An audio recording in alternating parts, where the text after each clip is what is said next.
एक छोटे से गांव में एक पुराना घर था। इस घर में रहती थीं साक्षी और उसकी दादी। साक्षी को रातों को अजीब अजीब आवाजें सुनाई देती थीं। दरवाजे पर कोई खरोचने की आवाज, सीढ़ियों पर चलने की आवाज और कभी कभी हल्की सी सांस लेने की आवाज भी। दादी कहती थीं कि ये सब बस हवा का झोंका है। एक रात साक्षी अपनी नींद से जागी। दरवाजे पर फिर से खरोचने की आवाज आई।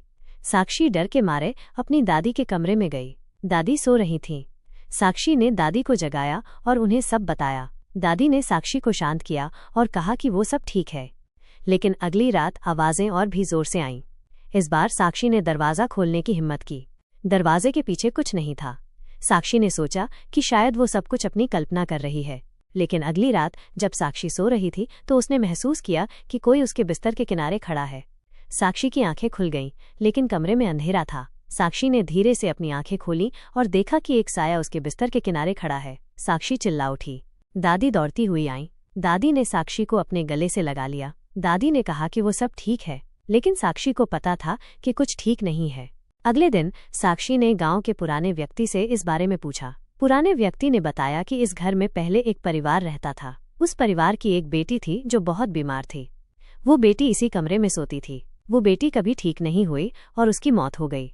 पुराने व्यक्ति ने कहा कि शायद वो बेटी की आत्मा इस घर में भटक रही है। साक्षी डर गई। उसने दादी से कहा कि वो इस घर से जाना चाहती है। दादी मान गईं। उन्होंने घर बेच दिया और एक नए घर में शिफ्ट हो गईं। लेकिन साक्षी को अभी भी रातों को अजीब अजीब आवाजें सुनाई देती हैं और उसकी दादी नए घर में शिफ्ट हो गईं। नया घर एक बड़े शहर में था। घर काफी बड़ा था और इसमें एक बड़ा सा बगीचा भी था।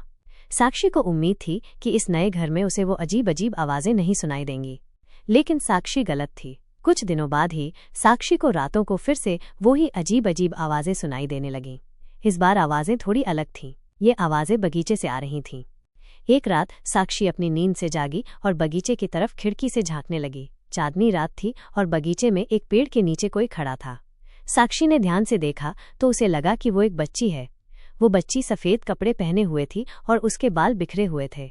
साक्षी डर गई और अपनी दादी को जगाया। दादी ने खिड़की से बाहर देखा, लेकिन उन्हें कुछ नहीं दिखा। दादी ने साक्षी को शांत किया और कहा कि शायद वो सब कुछ अपनी कल्पना कर रही है। लेकिन अगली रात साक्षी ने फिर से उस बच्ची को बगीचे में देखा। इस बार वो बच्ची साक्षी की तरफ देख रही थी।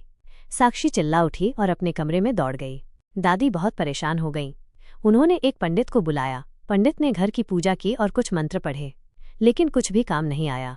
साक्षी अब बहुत डर गई थी। वो दिन रात रोती रहती थी। वो इस घर से जाना चाहती थी, लेकिन दादी नहीं मान रही थी। दादी ने कई पंडितों और तांत्रिकों को बुलाया, लेकिन कोई भी इस समस्या का हल नहीं निकाल पाया।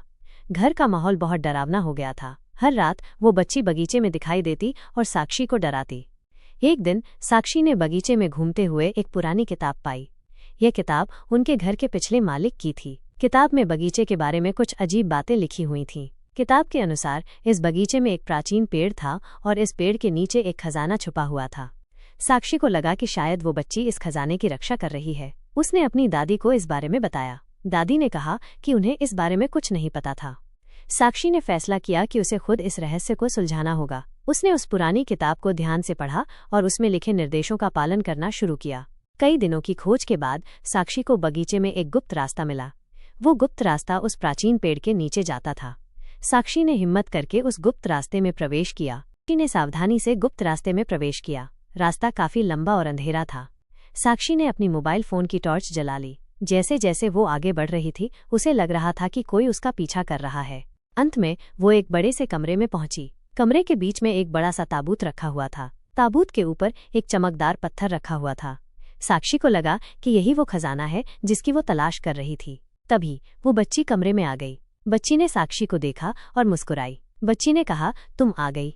साक्षी डर गई और पीछे हटने लगी, लेकिन बच्ची ने उसे रोका और कहा, डरो मत, मैं तुम्हें नुकसान नहीं पहुंचाऊंगी। बच्ची ने साक्षी को बताया कि वो इस घर की पहले की मालकिन थी। वो इसी कमरे में सोती थी। एक दिन जब वो खेल रही थी तो एक बड़ा सा पेड़ गिर गया था और उसके ऊपर दब गई थी। बच्ची ने कहा, मैं इस खजाने की रक्षा कर रही थी। मैं चाहती थी कि कोई मुझे आज़ाद करे। साक्षी ने बच्ची को समझाया कि वो उसे आज़ाद कर देगी। उसने उस चमकदार पत्थर को ताबूत से उठा लिया और बच्ची के ऊपर रख दिया।